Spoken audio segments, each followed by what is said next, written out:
Yeah, Virat, another 7 months left of the World Cup. You must be having a fair idea of the composition of the team. But is it going to be the case of the tried and trusted, or you still feel there can be a remarkable fresh talent can still find its way into the team, just as the Natarajan did after the last IPL into this decade? Yeah, that's a big possibility. I think we have played with a certain kind of pattern in the past. We didn't probably have a big tournament to work towards, but if you look at the squad and the additions we've made in the squad, we've tried to address a few things that we needed in specific guys who can be X factors with the bat.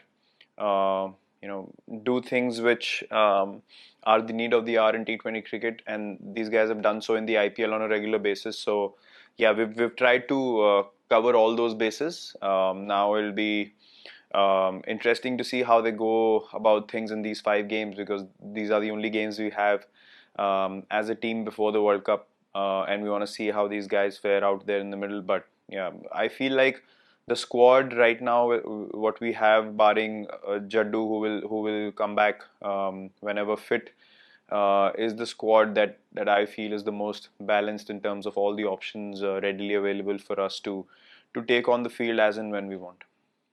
Kushan Sarkar, if you are ready. If not, Shriram, we are. Yeah, I'm ready. I can ask the question. Yeah. My question is, how difficult is it to choose between Kale and Dhawan, and can both be fitted into the same playing 11? Considering that. Well, I don't think so.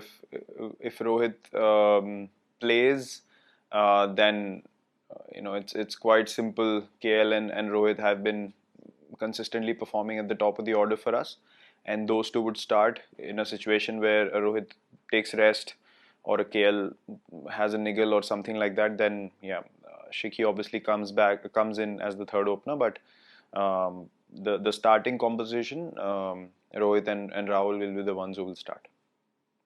Yes, Shriram, we are. What was the decision on Ashwin? He's bowled really well in IPL, taken out top guys like Rohit, Gale, and even you. Is the door closed for him in T20? And secondly, are you a bit disappointed, if not angry, with someone disappointed rather someone like Varun Chakravarti for not getting the fitness right because he had time right from the end of the last IPL? Yeah, look, individuals have to understand and appreciate the kind of system that's been created for the Indian cricket team. We should operate at very high levels of fitness and skills. There's a reason why this is, the top of the ladder when it comes to playing cricket in our country. And yeah, you would obviously expect players to abide by what's required to be a part of Team India. And that there should not be any space for any compromise in that regard. Having said that, to answer your first question, Washington has been doing really well for us.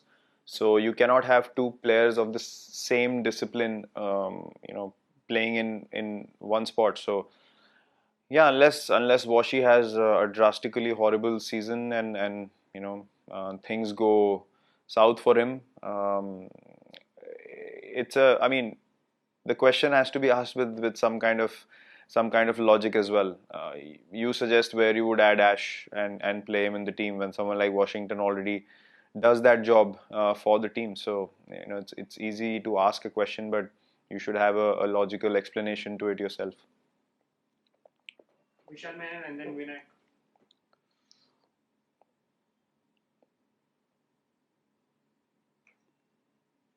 Yes, Vishal.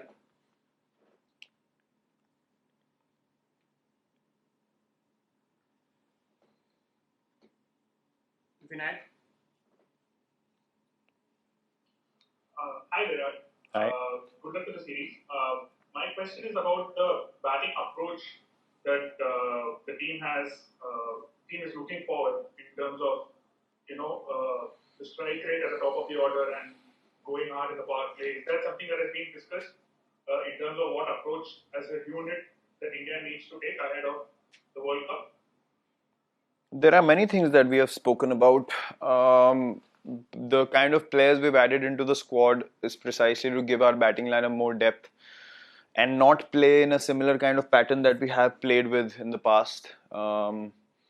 So we want to be a side that plays free cricket, not have any baggage of lack of depth, and one guy having to bat long enough to make sure that we get to a big total. We have explosive batsmen in the team now who can change the game at any stage, even if you're 2 or 3 wickets down, and that's exactly what we've tried to address picking this squad. So this time around, you'll see guys being a bit more free, a bit more expressive in terms of approaching the innings and playing more freely, not worried about whether we have enough batsmen to take care of things if we lose a couple of wickets early or not, which was the case before. To be honest, we didn't have enough depth in the batting to be able to play freely throughout the first 10 or 12 overs. But I see us being much more positive and free from this series onwards. We'll take last few questions from Stephen Shemitt from the BBC. Hello, Virat. Hi. Both Josh Butler and Owen Morgan have said that India will be the favourites or the team to beat at the World Cup.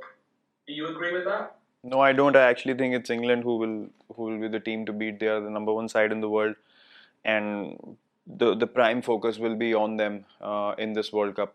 All the other teams will be wary of the strengths that they bring onto the park, and every other team would agree with what I say. It's England who are the favourites, and that will not change regardless of how they think.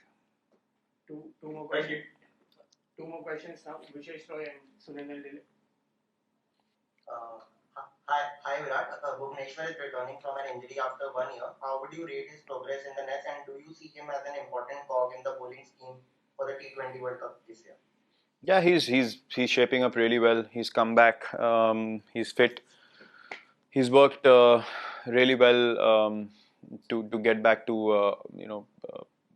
100% fitness.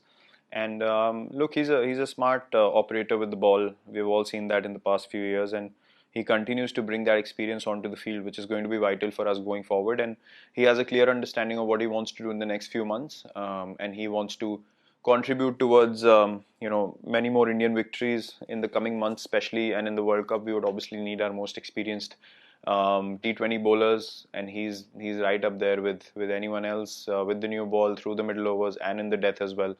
He's a guy that you can bank on. So yeah, we're very, very glad to have him back, and hopefully he can build strongly from here and be as ready as he is now for the World Cup as well. Final one now, Sunil Dile. Virat, कई लोग सोचते हैं कि ये 3.5 घंटे का ही खेल है, 20 ओवर ही खेलने हैं, 20 ओवर ही बॉलिंग डालने हैं, लेकिन as a player, as a captain, आपको ये जो फॉर्मेट है ये कितना चैलेंजिंग लगता है, कप्तान की हैसियत से भी और बल्लेबाज की हैसियत से भी? आई थिंक यहाँ पे सर जो प्लानिंग और थिंकिंग ऑन योर फीट जो बोलते हैं वो बहुत रैपिड तरीके से आगे बढ़ती है.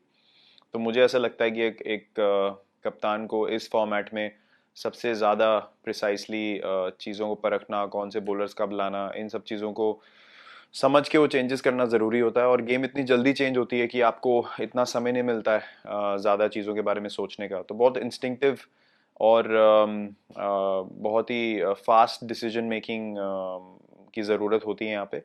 और मुझे ऐसा लगता है कि T20 क्रिकेट में जितनी स्ट्रॉन्ग आपकी टीम है उतने ही स्ट्रॉन्ग आपके plans on the field execute होते हैं. बिकॉज जितना कम समय होता है गेम में, आपकी टीम की स्ट्रेंथ सबसे ज़्यादा निखर के बाहर आती है, बिकॉज कम टाइम होता है. तो अगर आपका प्लेइंग 11 इतना स्ट्रॉन्ग है कि वो किसी भी सिचुएशन को काउंटर कर पा रहे हैं, तो आप अपने प्लान सक्सेसफुली एग्जीक्यूट कर सकते हैं. बाकी गेम्स में क्या है कि टाइम होता है, आप पेशेंस से सिचुएशन से बाहर निकल सकते हैं. बट यहाँ पे स्किल और बिलीफ और पॉजिटिविटी हर मोमेंट में दिखाना ज़रूरी होता है. तो वही एक रीज़न है कि हमें ऑलमोस्ट 70% का हमारा सक्सेस रेट रहा है T20 क्रिकेट में भी. बट लास्ट 2 वर्ल्ड कप अगर आप देखें तो हम लोग एक बार फाइनल्स और एक बार सेमीफाइनल में रुक गए. तो हमारी कोशिश ये रहेगी कि हम बड़े टूर्नामेंट्स में लास्ट फाइनल हडल भी पार कर पाएँ, और हमारा यही एंडेवर रहेगा अब से T20 वर्ल्ड कप तक.